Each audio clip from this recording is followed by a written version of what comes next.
Hulle, dan vat ek hom maar so met die hand, want jy het nog gesien, sodra jy hom in die tong het, hulle wriembel en hulle draai en hulle stres so uit.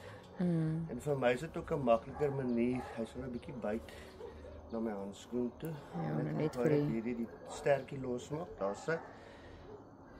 Ek sit hulle in die pyp, ek seer die pyp met my hand, en ek voer hom in, want hulle is so vinnig om uit te kom, en van hulle gaan maklik in die pyp in, ek voel hoe kappe hier bo teen my hand, van hulle Is hy lus?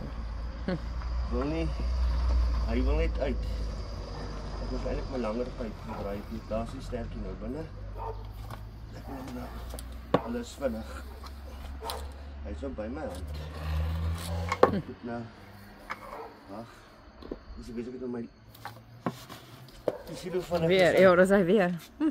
Dat ek die lang pyp gebruik. Kom, Dis hy is lekker naby aan die bos, dis seker dat hy nou...